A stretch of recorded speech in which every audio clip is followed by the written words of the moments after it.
Firmeza, galera de sempre, meu nome é Fabiano de Lima, sejam bem-vindos ao nosso canal Moto Sobrevivente. E hoje estarei trocando uma ideia com vocês a respeito de alguns métodos que eu utilizo para conseguir água no meio ambiente e como eu faço para purificar essa água.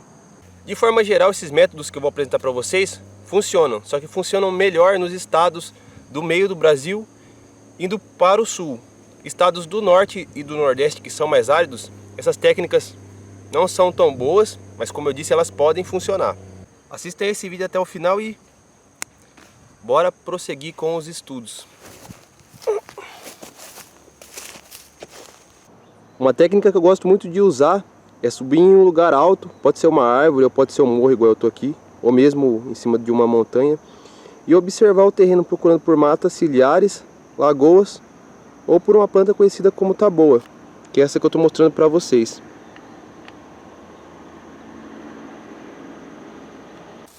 A taboa só nasce em brejos e alagados, então ela sempre indica a presença de água. E também é fácil de reconhecer um campo de taboa de longe. Ela se diferencia bem de outros tipos de plantas e árvores. Eu só não vou recolher a água desse brejo, porque eu sei que a água aqui está contaminada com produtos químicos. Mas eu conheço outro lugar que a água vai dar para ser consumida depois que eu ferver. Bem na onde está aquelas taboas, tem uma água que é melhor para o consumo. Aí eu vou estar indo lá. A história desse brejo é bem simples. O pessoal cortou o terreno para coletar argila para fazer piso e acabaram atingindo alguns veios de água. Eu vou coletar um pouco de água dessa mina aí. Eu tenho quase certeza que ela é pura, mas eu vou ferver para não perder o costume e também não quero me arriscar.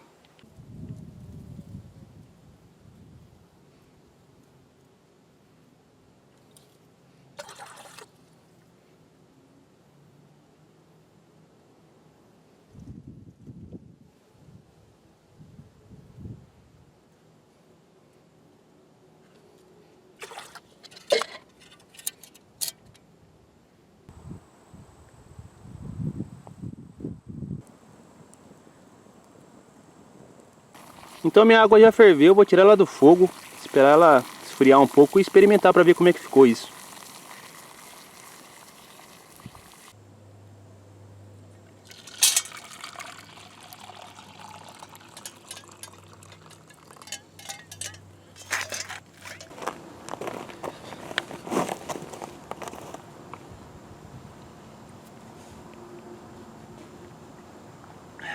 Até que o gosto não está tão ruim, mas beber água quente é ruim demais.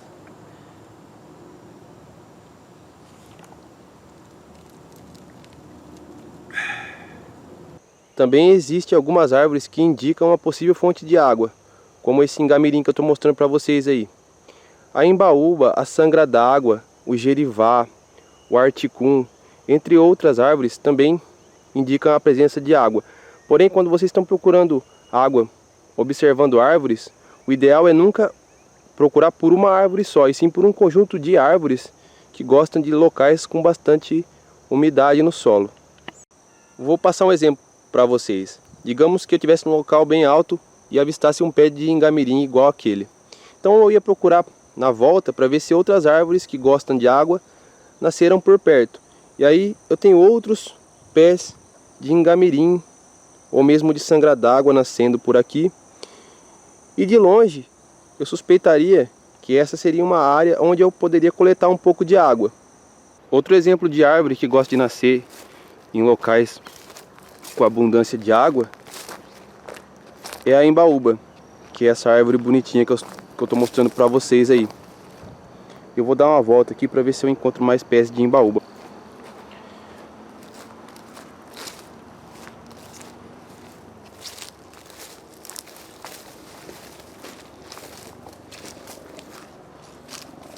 Aqui no caso eu tenho outra espécie de imbaúba, diferente daquela que eu mostrei para vocês. Está nascendo outro pé de imbaúba aqui do lado. Eu também tenho o pé de articum, que é essa pinha selvagem que eu vou focar para vocês verem. Não muito longe do pé de imbaúba e do articum, eu encontrei um aglomerado de sangra d'água. Então eu tenho um pé de sangra d'água aqui, tenho vários nascendo nesse local, e se eu avistasse isso de longe, eu suspeitaria que aqui por perto teria uma boa fonte de água. Um outro exemplo de planta que é boa indicadora de solos úmidos é o capim gigante ou capim colonião. E essa planta não nasce só em locais com bastante umidade no solo, também nasce em locais onde o solo é mais seco. E o que indica se tem uma boa umidade no solo ou não, não é a ocorrência da planta em si, mas o estado de saúde dela. Se ela estiver grande e bem verde, bem viçosa, significa que por ali vai ter uma boa fonte de água. Quando não, vocês vão encontrar essas plantas, né, em alguns locais, e elas vão estar bem secas e não vão ter crescido tanto, igual em cima do morro que eu estou mostrando. E para ilustrar esse exemplo, eu tenho água fluindo aqui perto de onde estão nascendo esses capins. Já o método de encontrar água procurando por matas ciliares é bem simples. O pessoal desmata os terrenos para plantar ou para fazer pasto, e aí acabam deixando um pouco de mata nas beiradas dos rios, que é para os rios não assorearem. Isso é lei. Sendo assim, toda vez que vocês encontrarem uma faixa de mata, um corredor de mata que segue longas distâncias, é muito provável que por ali passe um rio. E o mais legal de tudo é que isso é muito fácil de ser reconhecido de longe. Aqui eu tenho outro exemplo de mata ciliar, indicando a presença de um rio. E bem nessa parte do terreno, a mata ciliar fica bem evidente. A mata ciliar vai indo embora e acaba entrando dentro da cidade, e o rio passa por dentro da cidade. Uma outra técnica que eu gosto muito de usar, eu chamo de cavar fosso. Que é assim, na época da estiagem, na época da seca, muitos córregos iguais a esse acabam secando. Mesmo assim, vocês conseguem encontrar água neles. Basta vocês procurarem áreas onde tem lama e cavarem um buraco e esperar para ver se precipita água. Quando uma pessoa encontra um riacho e vai contra o fluxo de água do riacho, ela vai em direção à mina. Aí se ela for a favor do fluxo de água, ela acaba saindo em um rio. No geral, independente de ser leito de rio ou não, toda vez que vocês encontrarem um solo que ele estiver muito úmido, vocês cavem ali, que muito provavelmente vocês vão conseguir um pouco de água. Vou mostrar o exemplo para vocês. Confiram aí.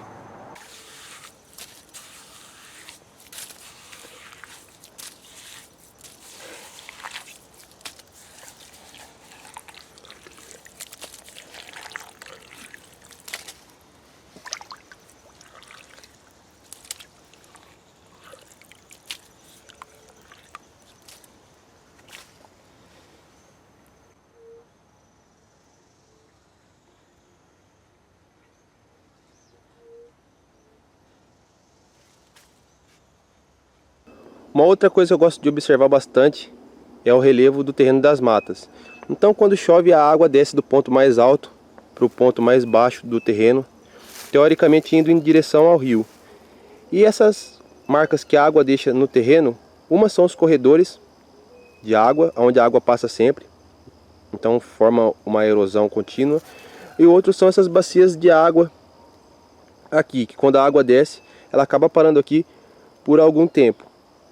Mas também existem bacias de água iguais essas que são feitas pelas vazantes dos rios, ou seja, nas épocas das chuvas, os rios transbordam e acabam depositando água nessas partes mais baixas do terreno. Eis aqui um exemplo de corredor d'água. Eu tenho essa poça d'água, ela é feita por uma mina de baixa intensidade, e para mim consumir essa água, ela teria que passar por um processo muito complicado de purificação, até porque tem muita matéria orgânica apodrecida aí. Então, no caso, eu teria que usar ou equipamentos muito sofisticados, ou uma ideia que eu tive é cavar um buraco um pouco mais próximo da poça, porque eu cavei um buraco um pouco mais longe e não verteu água. Sendo assim, se eu cavar um buraco ali mais perto, talvez eu consiga um pouco de água um pouco menos contaminada, né, um pouco menos suja. E dando continuidade à explicação, eu vou mostrar o corredor para vocês. Conforme a água escorre por aqui, ela acaba erodindo o solo, né? E ela sempre tende a descer em direção ao rio ou a alguma lagoa.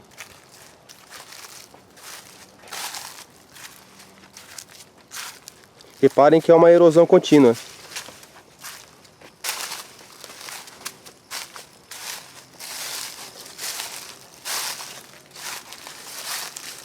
Galera, eu estava observando aqui, e eu não sei se vocês concordam comigo, mas eu tenho quase certeza que o que derrubou essa árvore assim, que o que fez essa árvore ficar deitada, foi a movimentação da água aqui arrancando a terra que apoiava a raiz dela.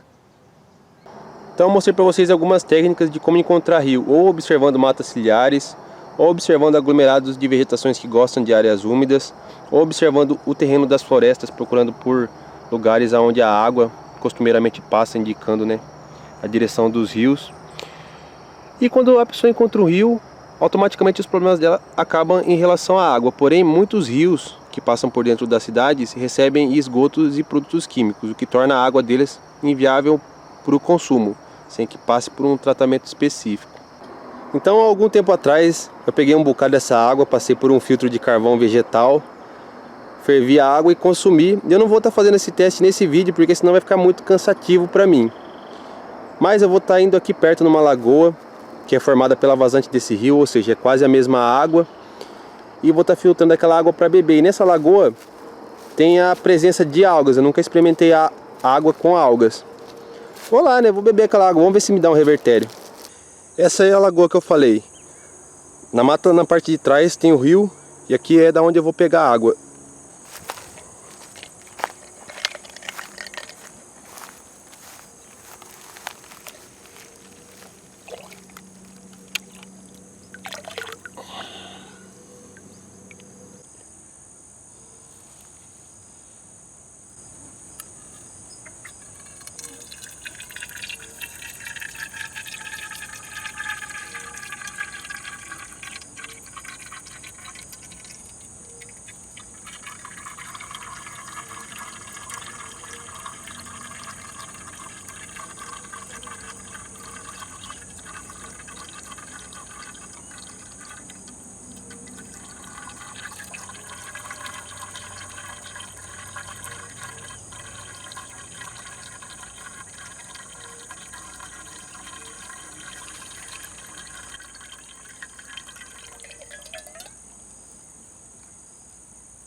A água tem que ferver dessa forma. Eu vou fazer isso por aproximadamente 15 minutos.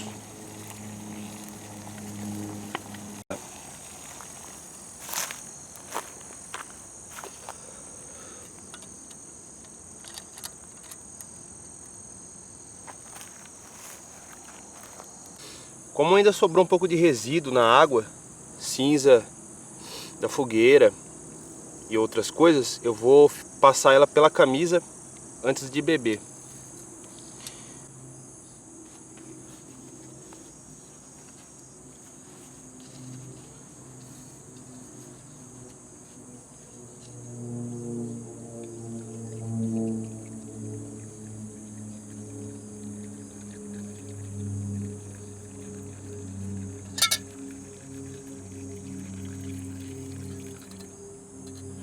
Agora esperar dar uma decantada e também dar uma esfriada.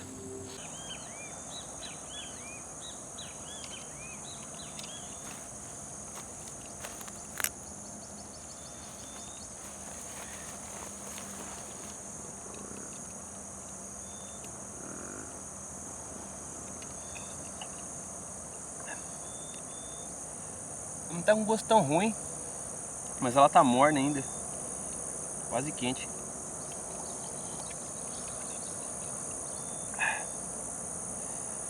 Dá pra encarar.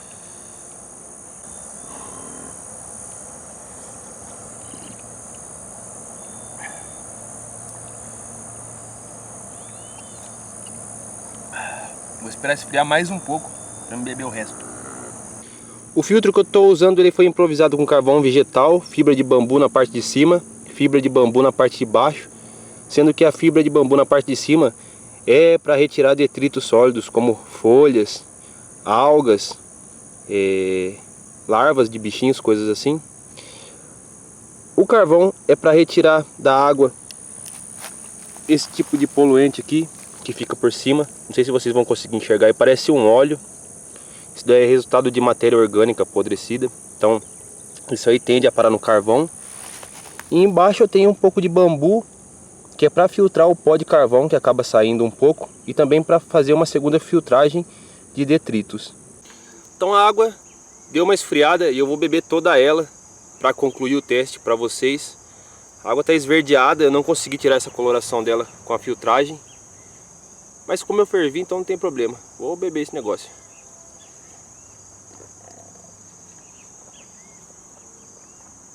Espero que eu não morra.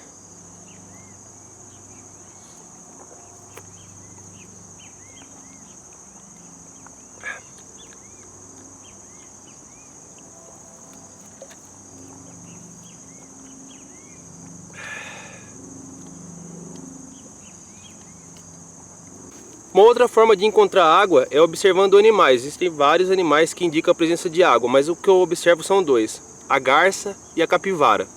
E se tratando de garças indicando a presença de água, eu conheço duas. Uma eu vi pessoalmente, que é a garça branca gigante, que é a que mais tem por aqui. E a outra é a garça moura ou socó gigante, que eu nunca vi aqui na região. Essas duas aves indicam a presença de água no ambiente. Já a garça vaqueira, que eu já vi muitas vezes por aqui, ela é um pouco menor e tem um topete amarelo, mas ela não indica a presença de água. Ela indica a presença de gado e de cavalos, porque ela gosta de comer carrapato. E ela também se alimenta de pequenos insetos, ou seja, quando vocês verem uma garça vaqueira, não significa que ali naquele local tem um rio ou tem uma lagoa. Esse é um exemplo de garça vaqueira.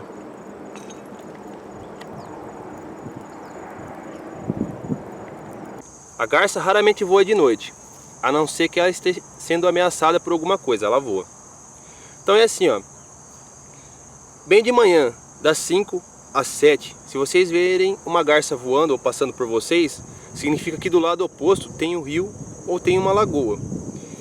Agora, se vocês verem uma garça voando, passando por vocês na parte da tarde, bem na boca da noite, significa que naquela direção, vai ter um rio ou uma lagoa.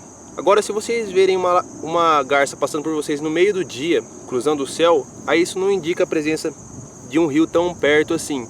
Lembrando que as garças costumam voar de rios para rios, de lagoas para lagoas, com mais frequência na época da reprodução. Mas é um pouco raro, né, a garça passar por perto da gente voando. Então ainda existe uma técnica mais fácil de vocês encontrarem água observando garças, que é observar elas de longe. Se de longe vocês avistarem garças voando curtas distâncias, né, de uma árvore para outra ou de um local para outro por perto, significa que por ali tem um rio. Muita aglomeração de garças em um local só também indica a presença de água. Lembrando que de longe dá para ver as garças, elas se destacam na vegetação porque elas são de cor branca. Outra dica muito legal é procurar por fezes de capivara no chão da mata. Às vezes uma pessoa está a 100, 50 metros de um rio e não sabe. Sendo que toda vez que se encontra fezes de capivara, né, é muito provável que por perto tenha rios e lagoas.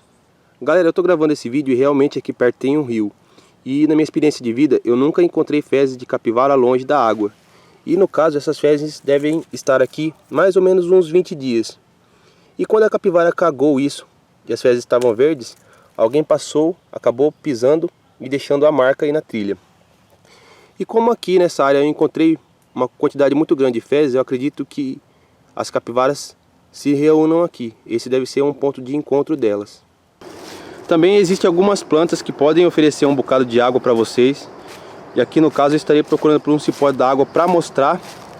Mas no decorrer do vídeo também vou falar sobre plantas exóticas.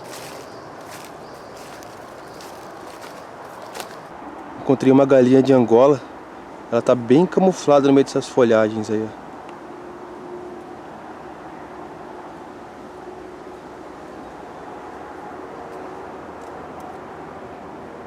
Eu conheço cipó d'água de vista, mas nem todo mundo conhece esse tipo de cipó. Se você não conhece, você vai bater na casca do cipó, machucar a casca para ver se não sai uma seiva branca. Se não sair, aí você dá uma raspada na casca e vê a coloração dela. Se for avermelhada, você corta um pedaço do cipó e ver a cor da água que sai dele. Se ela for transparente e ela não tiver gosto, aí você pode consumir. Caso contrário, você não deve ingerir a água do cipó.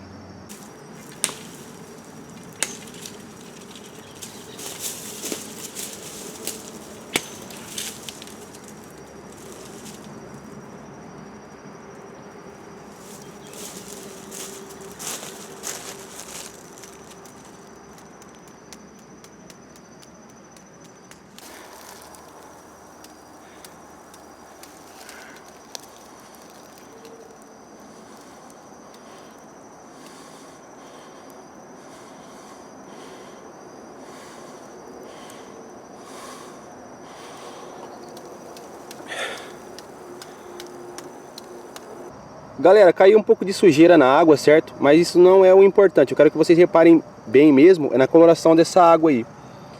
Toda a água do cipó d'água, ela tem que ser transparente dessa forma aí, né? Vocês não devem ingerir outra água diferente disso. Vou mostrar alguns detalhes para vocês conseguirem reconhecer o cipó. Eu raspei a casca do lado de fora. Reparem que tem uma coloração meio avermelhada. E essa aqui é a parte externa do cipó. Reparem que ele tem alguns nós assim, ó.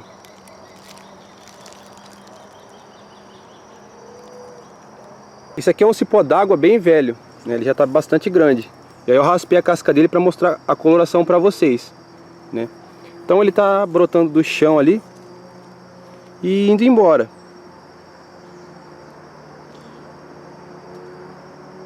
Galera, é o seguinte, quando o cipó é bastante velho assim, a casca dele fica bem avermelhada. Mas quando ele é um pouco mais novo, não tão grosso também, ele não tem uma casca tão avermelhada assim, ela é um pouco mais clara, mas continua sendo o mesmo cipó. A ideia é bem simples. Encontrou um cipó, independente da mata onde vocês estiverem, testem ele para saber se é de água ou não.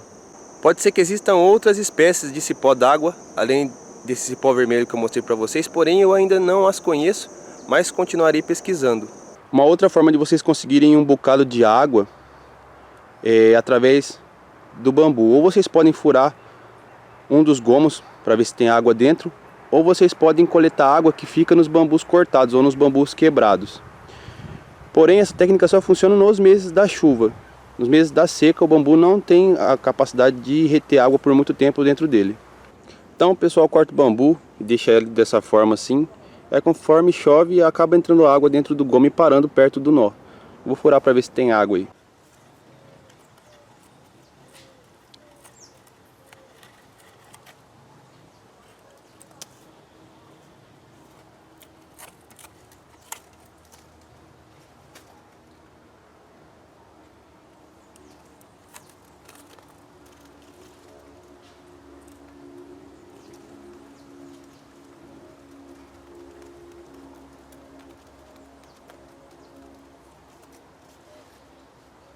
Nesse outro caso, o bambu foi cortado lá na parte de cima, mas pode ser que a água se infiltrou por entre os gomos e acabou se depositando em alguns deles. Vou dar uma olhada.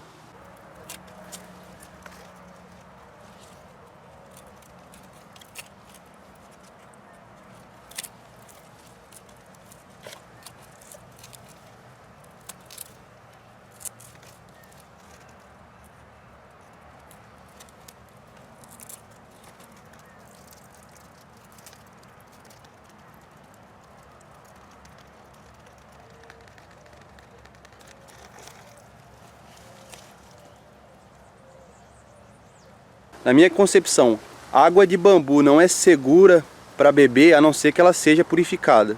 Para encerrar essa explicação, é mais fácil conseguir água de bambus quebrados, cortados ou danificados, porque é mais fácil de o bambu reter água dessa forma.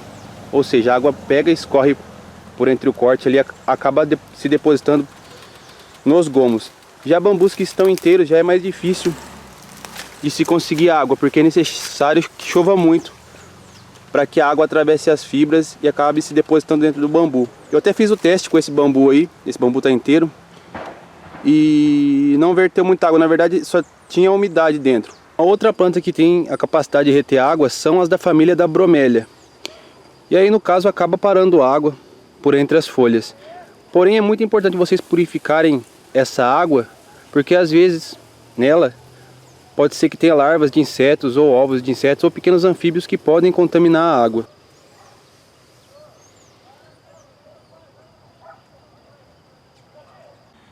São duas plantas exóticas que podem oferecer água para vocês. Uma não é nativa do Brasil, que é a cana-de-açúcar.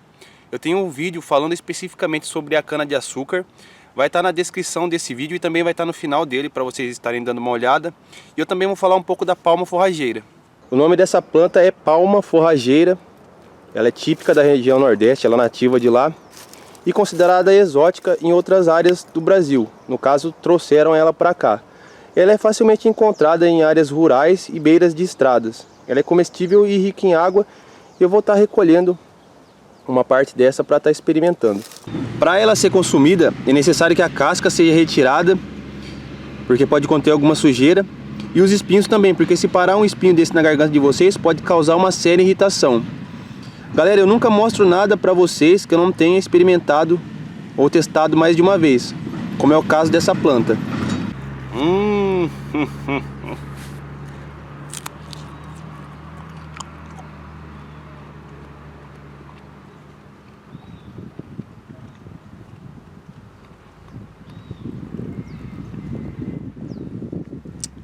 Olha, bom não é, mas é o que tem para hoje.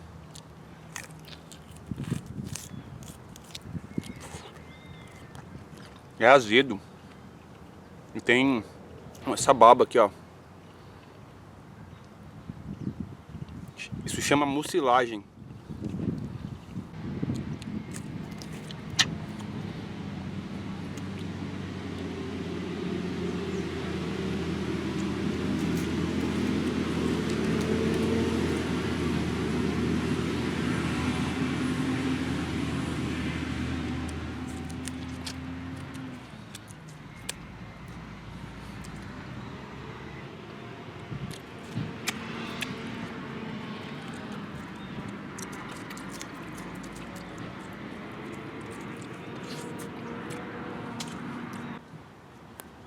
Uma outra técnica que eu gosto muito de usar é procurar por grandes paredões de solo, iguais esses daí. E de longe dá pra ver que alguns locais do barranco estão úmidos e tem uma certa vegetação e outros não. Exatamente nesses locais aí, aonde é possível de encontrar água fluindo. Os paredões de solo podem ser feitos pela própria natureza, pela chuva e pelo vento, ou podem ser feitos pelo homem, como é esse no caso. O pessoal escavou aqui para pegar argila e acabou expondo o solo. E a partir do momento que o solo é exposto a certa profundidade, acaba aparecendo minas de lençóis freáticos ou de infiltração. Mas a ideia principal não é da onde vem a água. Não que isso não seja importante, porque é claro. Mas o mais importante aqui é saber quais são os possíveis locais aonde eu posso encontrar água. Nesse local todo, eu não tenho uma boa floração de água vindo das paredes de solo, mas eu conheço outras minas e vou mostrar essas minas para vocês.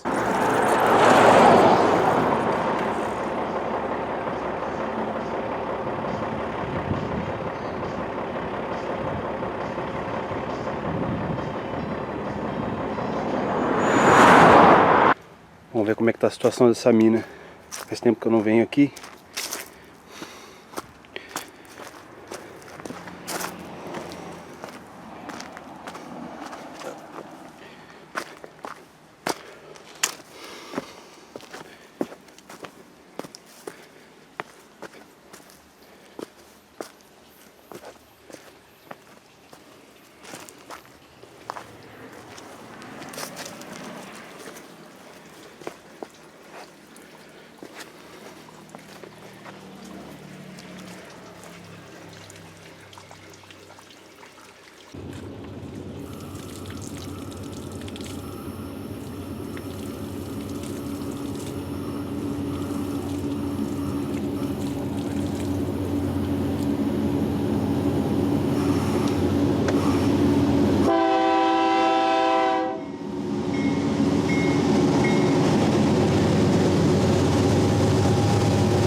e eu vou mostrar a outra mina de parede de solo para vocês verem. Vamos lá então.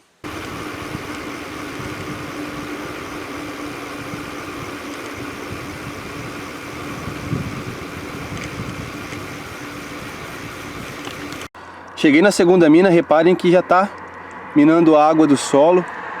E o pessoal cortou o terreno para fazer a pista e acabaram acertando ou um canal de água da chuva, no caso infiltra a água no solo e acaba saindo por aqui por causa do declive, ou acertaram um bolsão d'água de lençol freático.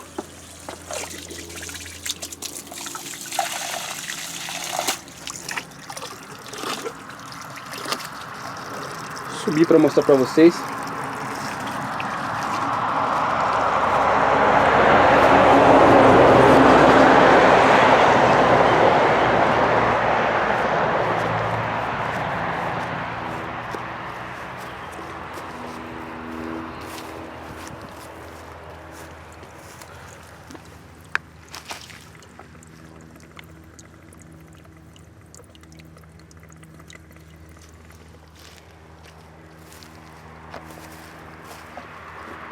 Bem naquele morro tem uma mina de água que eu gosto muito. Eu vou estar indo lá para mostrar para vocês. Bem onde tem aquela vegetaçãozinha lá no fundo. Eu tô mais ou menos uns 30 minutos de distância da mina de água, mais ou menos umas 2 horas de bicicleta da minha casa.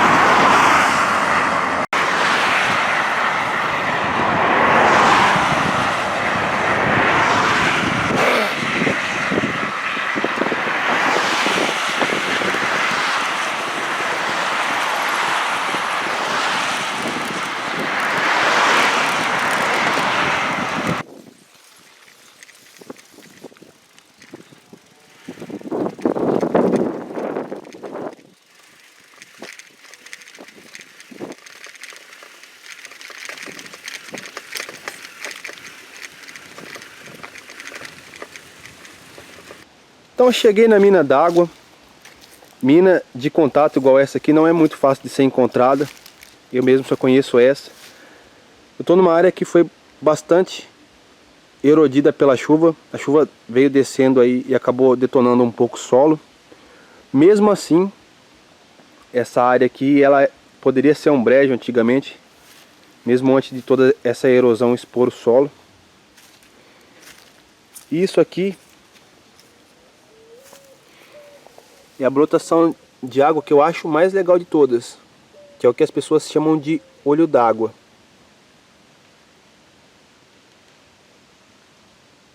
Nessa área que eu tenho bastante aflorações de água desse tipo de olho d'água aí. Nessa área que eu mostrei para vocês, que eu estou apontando. E principalmente naquele local ali, onde tem uma floração mais forte d'água. Eu só não vou ali mostrar para vocês, porque a água está muito turva e não vai dar para vocês verem água fluindo do chão.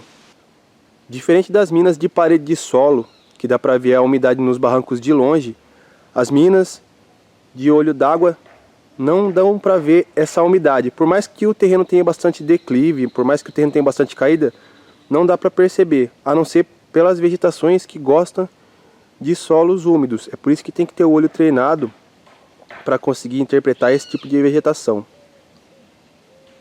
Essa lagoa é abastecida pelas minas de olho d'água que eu mostrei anteriormente.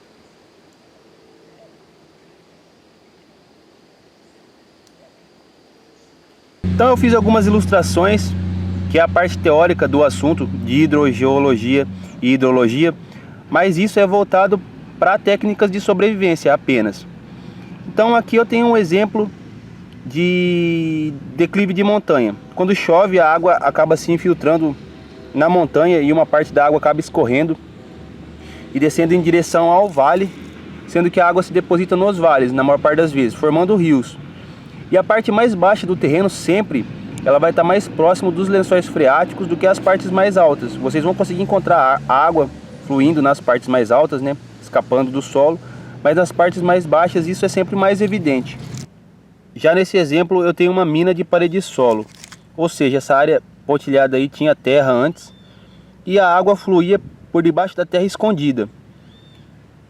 E nesse caso, ou as pessoas acabaram tirando terra daí para fazer alguma coisa, como naquele exemplo que eu mostrei para vocês, onde o pessoal tirava argila para fazer piso, ou mesmo as intempéries climáticas, como a chuva e o vento, acabam erodindo o solo e expondo essa água que corria escondida anteriormente. Já esse exemplo, no caso, seria de mina de contato ou mina de olho d'água, que é aquele exemplo que eu mostrei para vocês, aonde a água fluía com pressão do meio da terra. Isso acontece pelo seguinte: digamos que eu tenho um lençol freático aqui, e em alguma parte do terreno, principalmente na parte mais baixa, ele acaba ficando fino o suficiente para a água que está com pressão ela sair, e acaba me vertendo água dessa forma aí. Então, geralmente as minas de contato elas vão ser encontradas na parte mais baixa do terreno, nunca na ponta ou em cima dos morros. Por último, eu tenho o rio subterrâneo. Esse conhecimento aí é a base daquela técnica que eu mostrei para vocês, que é cavar fosso. Então aqui eu tenho céu, aqui eu tenho terra e aqui eu tenho o resto do terreno. Essa parte rabiscada aí é tudo terra. E essa parte aqui, pintada de azul, é o rio subterrâneo. Nas partes onde o terreno ele tem um menor volume de terra, ou a terra é mais fofa, né, com uma capacidade maior de absorver água, acaba gerando-se lama. E aí é só ir cavar nesse lugar aí que é possível que se precipite água, como naquele exemplo que eu mostrei para vocês. Espero que vocês tenham gostado desse vídeo. Assistam outros vídeos do meu canal, sempre trago esse tipo de conteúdo. Dê aquele joinha para me dar aquele apoio, se inscreva aqui e ative o sininho para receber notificações de novos vídeos. E até a próxima.